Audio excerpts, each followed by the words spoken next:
नमस्कार दोस्तों, आप सभी का स्वागत है हमारे इस YouTube चैनल पे। आज हम जिस विषय पे चर्चा करने वाले हैं उस विषय का नाम है data communication and computer network. Data communication को हम अलग अलग लेसन्स के माध्यम से पूरा कवर करने वाले हैं। लेसन 1 में कौन कौन से टॉपिक्स को कवर करेंगे, सबसे पहले हम इसके बारे में जान लेते हैं। सबसे पहले हम सीखेंगे कि डेटा कम्युनिकेशन का परिचय क्या है। उसके बाद डेटा कम्युनिकेशन में उपयोग होने वाले कौन कौन से कंपोनेंट्स हैं, डेटा कम्युनिकेशन कितने टाइप के होते हैं, डेटा कम्युनिकेट करने के लिए कौन कौन से कम्युनिकेशन चैनल का उपयोग किया जाता है, और अंत में हम समझेंगे प्रोटोकॉल्स क्या हैं। इन सभी के विषय में हम लोग इस लेसन में कवर करने वाले हैं। तो सबसे पहले स्टार्ट करते हैं इसके इंट्रोडक्शन से। ऐसी प्रक्रिया जिसका उपयोग डेटा को एक कम्युनिकेटिंग डिवाइस से दूसरे कम्युनिकेटिंग डिवाइस में ट्रांसमिट या सेंड करने के लिए किया जाता है, उस प्रक्रिया को डेटा कम्युनिकेशन कहते हैं। डेटा कम्युनिकेशन में दो संचार उपकरणों के बीच डेटा का आदान प्रदान होता है। इस प्रक्रिया में डेटा को वायर या वायरलेस दोनों ही माध्यम से ट्रांसफ़र किया जा सकता है। इसको एक उदाहरण के माध्यम से समझने का प्रयास करते हैं। माना कि हमारे पास दो कम्युनिकेटिंग डिवाइस है, दो लैपटॉप है या कोई आपके पास डेस्कटॉप हो सकता है, मोबाइल फ़ोन हो सकता है। हम देख रहे हैं कि यहाँ एक कम्युनिकेटिंग डिवाइस से दूसरे कम्युनिकेटिंग डिवाइस, अर्थात ऐसा डिवाइस जो संचार कर सके, संचार उपकरण को ही कम्युनिकेटिंग डिवाइस कहा जाता है। तो एक संचार उपकरण से दूसरे संचार उपकरण तक मैसेज को ट्रांसमिट किया जा रहा है। इस प्रक्रिया को डेटा कम्युनिकेशन कहते हैं। इस बात का ध्यान रखना है कि डेटा कम्युनिकेशन में दोनों ही डिवाइसेस के द्वारा डेटा को प्राप्त और सेंड किया जा सकता है। उसके बाद बात करते हैं कि डेटा ट्रांसमिशन या डेटा कम्युनिकेशन करने के लिए कौन कौन से कंपोनेंट्स की आवश्यकता होती है।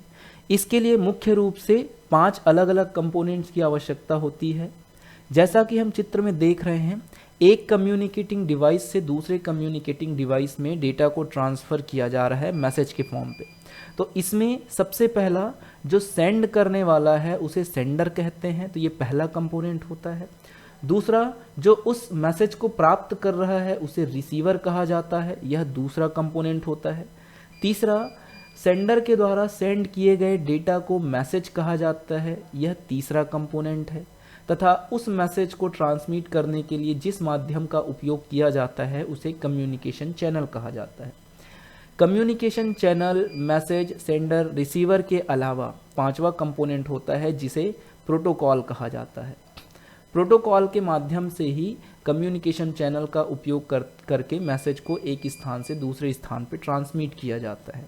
तो इनको डिटेल से देख लेते हैं। सबसे पहले बात करते हैं इसके टाइप्स की। तो sender, receiver, message, communication channel और प्रोटोकॉल्स।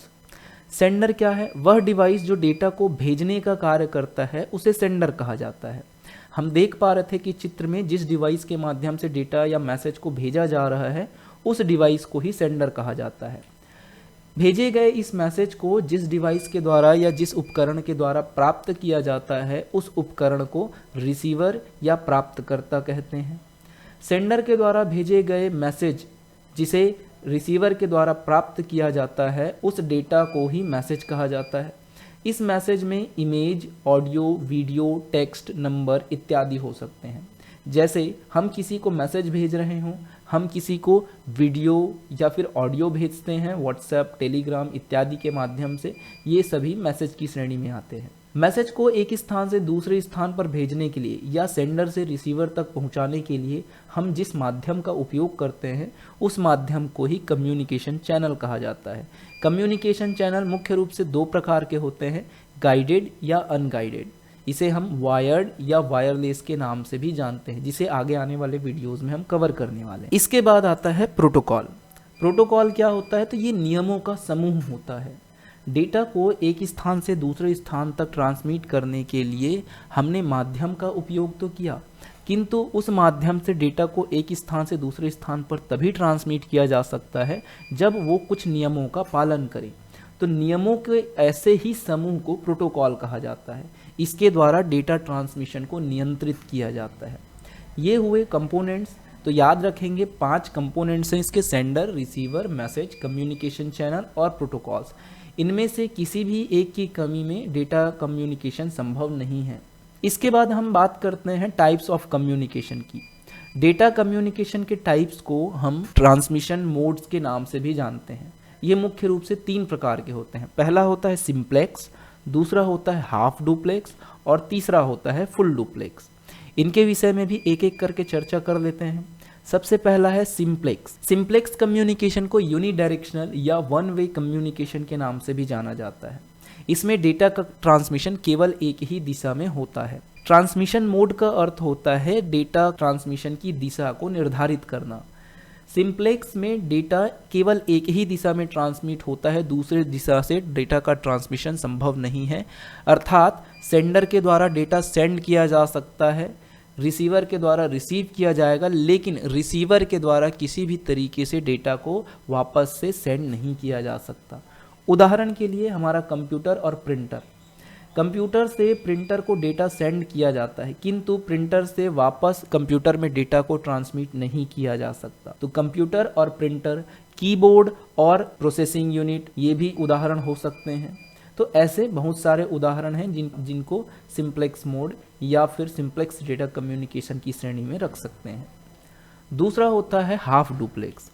हाफ डुप्लेक्स कम्युनिकेशन को बाई डायरेक्शनल या 2 वे कम्युनिकेशन के नाम से जाना जाता है। इसमें डेटा का ट्रांसमिशन दोनों ही दिशाओं में होता है, किंतु अलग अलग समय पर डेटा को सेंड या रिसीव किया जाता है। इसका अर्थ है कि एक समय पे डेटा को केवल सेंड या रिसीव किया जा सकता है। दोनों ही कार्य एक ही समय पर संभव नहीं है। जैसा कि हम नीचे चित्र में देख पा रहे हैं, हमारे पास 2 कम्युनिकेटिंग डिवाइस है जिसे वॉकी टॉकी कहा जाता है। वॉकी टॉकी में एक समय पे डेटा को भेजा जा सकता है, सेम उसी समय पे डेटा को प्राप्त नहीं किया जा सकता। ठीक उसी प्रकार जिस समय पे डेटा को प्राप्त किया जाता है, उसी समय पे डेटा को सेंड नहीं किया जा सकता। अर्थात सेंड करते समय रिसीव नहीं किया जा सकता और रिसीव करते समय सेंड नहीं किया जा सकता। तो एक समय पे एक ही दिशा में डेटा का ट्रांसमिशन होता है, अलग अलग समय पे डेटा का ट्रांसमिशन अलग अलग दिशाओं में संभव है। अब इस समस्या को दूर करने के लिए अंतिम है full duplex. Full duplex communication को भी बाई डायरेक्शनल या 2 वे कम्युनिकेशन के नाम से जाना जाता है। इसमें डेटा का कम्युनिकेशन दोनों ही दिशाओं में हो सकता है और इस बार एक ही समय पे हो सकता है। जैसे उदाहरण के लिए मोबाइल फ़ोन में हम एक ही समय पे किसी से बात कर भी सकते हैं और उसकी बात को सुन भी सकते हैं। अर्थात डेटा हम सेंड भी कर सकते हैं और डेटा को हम प्राप्त भी कर सकते हैं। तो इस प्रकार की पद्धति को या इस प्रक्रिया को फुल डुप्लेक्स के नाम से जाना जाता है।